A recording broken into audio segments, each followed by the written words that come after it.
Welcome to the OK Let's Learn podcast. This is two podcasts in one. One where we dive into tons of interesting topics, and another where we dive into tons of interesting books and stories. My name is Kevin O'Keefe. So today, let's learn and read another story in the book Every Living Thing by Cynthia Rylant. It's called Drying Out.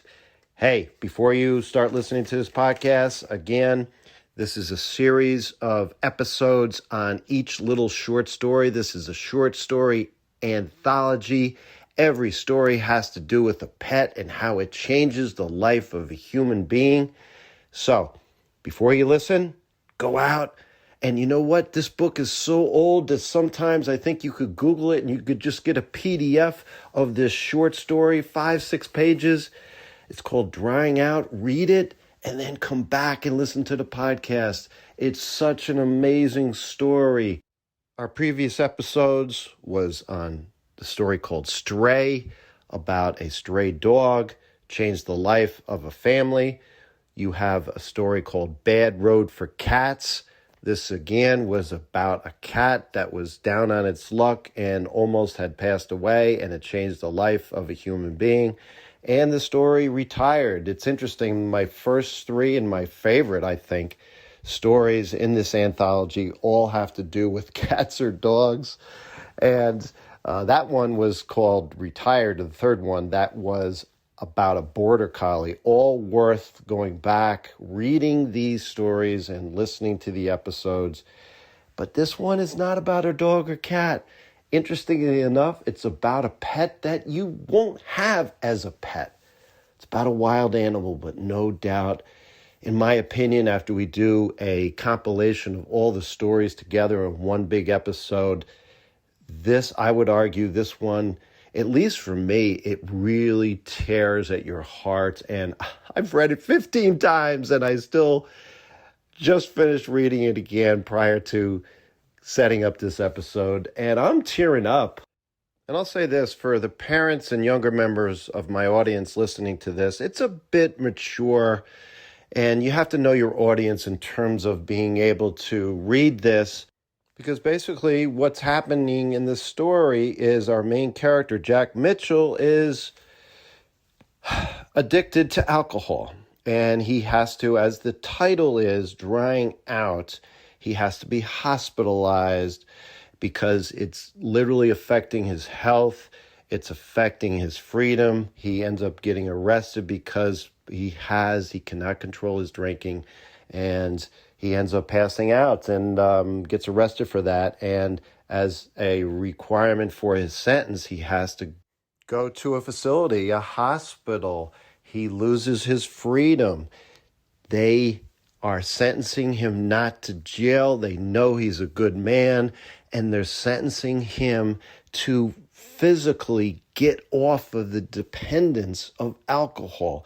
And especially, again, for my audience and parents and kids going through middle school, going through high school, it's so kind of important to know that there are dangers out there in terms of addictions, whether it's alcohol or drugs, that you don't want to go down that path. And I really do believe that simple stories that can be delivered in a safe environment can be such that you ultimately may not be making these decisions. Adults out there, my audience, you know this, that there's certain points in your life where you have to decide, whether it's through peer pressure or it's through simple choices that you make. It's important. Decisions have consequences, and having a healthy, safe life is about surrounding yourself with people who love you, people that support you, and really just having confidence in everything that you're doing. So let's start out. I'm going to quote verbatim a few times from the story because It gives you a sense of how well written it is and how, number one, right from the beginning, you're hooked. You want to know more about Jack Mitchell. You want to know if he's going to be able to get through this time period. And how, yes, because as we've gone through with all these stories, you know the story mountain here. You know what's going to be happening. How is it that an animal is going to change the life of a human being? In this case, Jack. What is it that they do, and what animal will it be? And what's funny, of course, you listen to my previous episode, you know the animal right up front, even if they don't address the animal, like they don't address the animal in this story until like halfway through. But you know it's going to be a squirrel. Yeah, it's a squirrel because you can see the picture right there at the beginning of the chapter. So here we go. You got to listen to this first paragraph. Jack Mitchell, quote, Jack Mitchell had fought in a war, run a gas station, preached the gospel on the side, and raised 2 boys. Then his wife left him because she wanted to find herself. She went to live on a college campus and told him not to bother her anymore. Jack no longer had a war, a gas station, the gospel, the boys, or now even a wife. He started drinking. Are you kidding me? I don't know a better example. I know I may have said this plenty of times before, but I don't know a better example of hooking you. Oh my goodness, are you feeling sorry for this guy right away, Jack Mitchell? And what's interesting as we go along with this story, and I'll say it up front, this is all about commentary about the story. Don't you want to know the prequel to this story? Don't we want to know about all the problems and issues that Jack went through in his life? I think we know, you can kind of infer right up front that, whether or not it's going to be relayed by the author, it's like, okay, if the wife leaves him and apparently the boys are not in his life anymore, clearly he went through a war. You know that he's got some issues, and how much of the issues were quote unquote self-inflicted or just environmental in terms of what was thrown at him in his life, because so much of what we deal with in life is both, a combination of both. So the story goes through then basically that, he would pass out somewhere, and at some point now, like I said, he was sentenced because he was found on a park bench, laid out, passed out, and he had to dry out, which again means no more alcohol drinking. You don't want any more liquid in your body. You've got to dry out its expression. Now, as we go into the story, he's in the hospital. He's not happy. One great line I have to bring up. Again, I don't know, call me strange, but I just live for such amazing quotes, amazing lines throughout these stories. So here's a simple quote here that I just love. Quote, it was a hospital explaining now where Jack's life is, in this veterans hospital that he is confined to. He can't leave. Quote, it was a hospital filled mostly with men, and these men had been lucky enough to survive their wars, but not lucky enough to leave them behind, unquote. We had a neighbor growing up. He went to the Vietnam War. He was, quote unquote, normal. I'm going to say he was not even maybe 19 when he went off to the war. And when he came back 4 or 5 years later, he was completely changed, almost to the point where he was scary. Things happen in wars that you cannot emotionally leave behind. This is really the only time in the whole story that the author references kind of his emotional problems and where they're coming from. It's not dealt with at all, but you can see why he turned to alcohol. You turn to alcohol it kind of numbs your senses, numbs your brain, so you don't think about the realities of your life, where obviously in this case, he is not happy. And then another point in the short story that I love, I've always taught my students good repeating words. When you stress words, it has an emotional impact. Quote, he hated himself, hated the other patients, hated the doctors, and especially hated the hospital ward where he slept, unquote. You can hear the passion, you can hear the anger, you can hear the emotion. And listen, you can't overdo something like this when you're, again, I call it good repeating words. You stress certain words so the emotion can come flying through. You can't do this. Just do it strategically in one story, one point. Let's say, again, maybe if it's a long chapter book, sure, every few chapters here and there you could use it, but it's so effective. And he's saying, get me out, get me out. And what ends up happening in the story, he decides he's going to escape. But then, here we come. Quote, then as he stared at the window in sadness, he saw something move just at the edge of the sill. What's so amazing about this moment is a page prior, the author actually introduced the fact that, someone's coming to his rescue and it's going to be a squirrel. The author started off a paragraph as, quote, when the squirrels came, Jack had been in the hospital for about a week. And that's when the author went into the litany of how unhappy he was.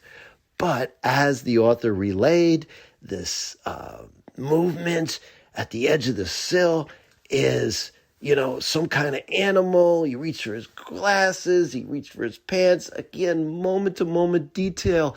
So effective. I will tell you this.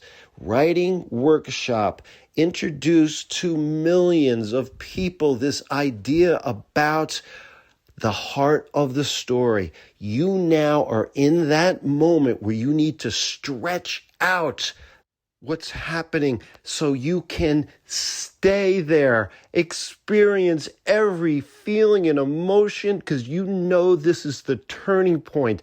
Don't overwhelm the reader with too many details, but just enough so you can picture yourself right there as if you're Jack and experiencing this transforming moment. As the author relayed, it wasn't a cat, it was a squirrel, a black squirrel. The animal sat up on its haunches and looked right back at him.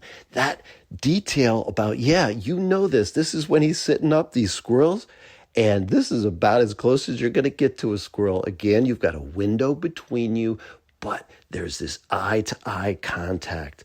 And again, brilliantly done by the author. Quote, Jack leaned against the radiator, barely breathing.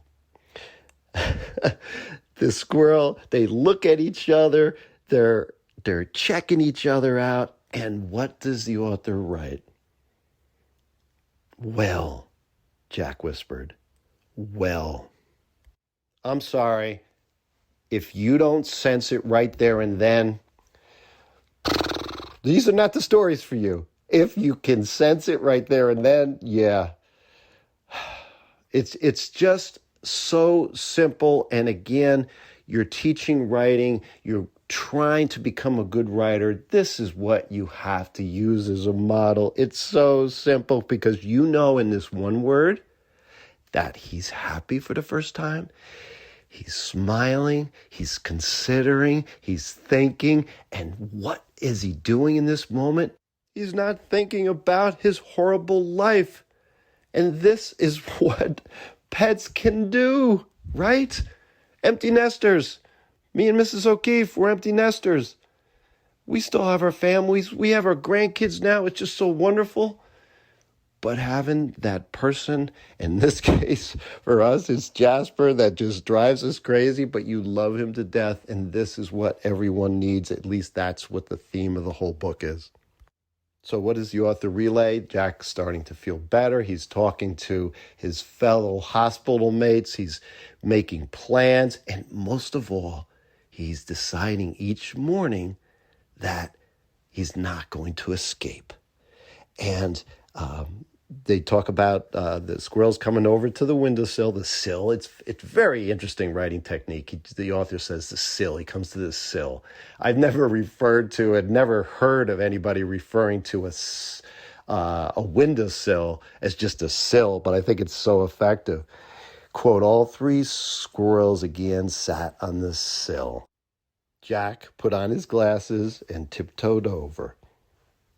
Well, he said. There's that word again. The last time he's going to say it, but again, you know it, he's happy. So as we kind of wrap up the story, it's basically day after day, Jack fed those squirrels day after day. He changed his mind about leaving. He forgot about leaving. He'd be laughing at the squirrels. The squirrel takes his food that Jack gives him, goes off, and he kind of he hides it, digs it in the ground, and Jack says to him, "You're never going to find that." It's like he's having a conversation with these animals that clearly all they do is just sit up and look at him because Jack is feeding them. Think of what helps people get better in a situation like Jack. He's looking forward to something. The animal, the squirrel, continues to show up. Why? Well, selfishly, they're looking for food, but there's a connection there. There's love there. Yes, there's a mutual benefit there. And one particular moment, which again is so illuminating, one of the squirrels had come back and he had a bloody scrape on its back. And Jack fed it extra food that day, and what does Jack do? He worried about, after he left them on the sill, he worried about that squirrel the whole rest of the day. I mean, this is what you do when you have children, right? This is what you do when you have connections, when you have love, because again, it all comes back to love. People need to be loved. People need someone to love. So now by the end of the story, we got a page left. Jack leaves the hospital. Why? Because he gains weight. He's making plans for a camping trip with another man. And as the author wrote, quote, he's not as afraid of his life as before, unquote. But after he's home, what does he do? He just thinks about the squirrels and he decides, listen, he's happy back with his life. He's happy puttering around in his garage, fixing things, just getting up in the morning, having his freedom. But now he says, he's got to go back. So he goes around in the back in the courtyard, outside the window where the squirrels were, and he sits and he waits. And sure enough, they come over. And what does Jack have? He's got a long rope of peanuts, and he's there. They practically come up almost to his lap, and he moves over. He drapes the rope over a few tree branches and watches, grinning, quote, as the squirrels picked off the nuts. And one word that is the most effective word in the whole book. How does this story end? Quote, thanks, he whispered. Next week, sunflower seeds. As you can tell, it's emotional again, just as I'm relaying it. Hey, listen, depending upon the audience and who's reading this, young children, please, I hope you can't have any connections to this. And it's just that, hey, your live is long. Hopefully you have a happy, healthy, long life. And you're as old as me, 64, and, you go through your challenging moments in your life. And this is how you can clearly connect with someone that's down on his luck and you're just rooting for him.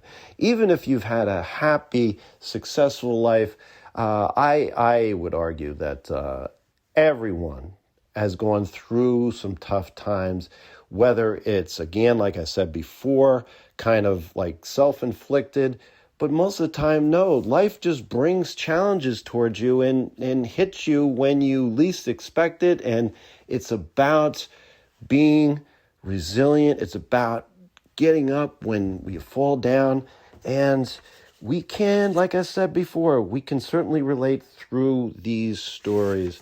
In terms of, like I said, the best moment is no doubt the simple word. He says, thanks. And certainly the three different times, two right together, where he says, well. Again, you're talking about stories where you have just one word that's so impactful. I think that's the legacy of this story. Drying out. Also, if you had to pick a piece of memorabilia from the story that could certainly have it be memorable, where you have something and you can think back on the impact that this story brought you. There's not a lot here, but as I was thinking through it, at one point he went into his desk drawer and pulled out a pack of saltine crackers. So I would have these saltine crackers, because one morning he didn't have anything to give them. But this certainly seemed like the perfect thing to give to a squirrel, right? In terms of other takeaways from the story, hey, there's no secondary characters. He just mentioned a fellow that he's going to go on a camping trip with, or a fishing trip. No secondary characters. I already mentioned the best moment in the story. No question, the worst moment is right from the beginning, when he mentioned about everyone leaving him, down on his luck.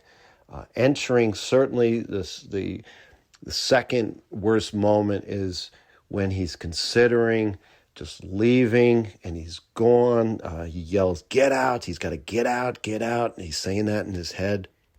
I mean, the question that always comes up about a sequel, we talked about this up front. I think it would be more beneficial to have a prequel. The sequel definitely could be interesting. I would read this in a heartbeat in terms of Jack Mitchell and his life going forward. Listen, the physical dependency is a huge issue to overcome, and too many people don't overcome that. Hopefully, you got to believe he's going to go out and get a dog, right? Squirrels cannot give you that companionship day in and day out, and certainly he's got to get in his truck or whatever and head over to that hospital. He's certainly not going to be doing that every day. I mean, people are going to say, "What? He's got to ask to go see squirrels." To say, "Wait a minute, do we need to put you, Jack, into another hospital? What are you doing? What's going on?" So anyway, friends, I hope you enjoyed this commentary on this great story. How about this? Not sure when we'll be getting to this, but certainly in the next week, look for the next episode to be the first story in the book. It's called Slower Than the Rest. Read that story. Look forward to our next commentary episode on that particular story. It's definitely a great story for the children in your life, your kids, because you know what? We're all the same and we're all the different. It's a fantastic story. And I'm not going to tell you the animal. Go out and get the book. Read the story. Friends, thanks for staying with me on this journey. Reach out to me at kevmok21@gmail.com. We have a Facebook group. We have a YouTube channel. It's all in the podcast notes with this particular episode. If you're on Apple Podcast, hit that plus button in the top right-hand corner. That'll subscribe you to the podcast. You can do the same thing on YouTube. There's a bell. Love the ratings. Love the reviews. Appreciate it. Until next time, have fun and keep learning.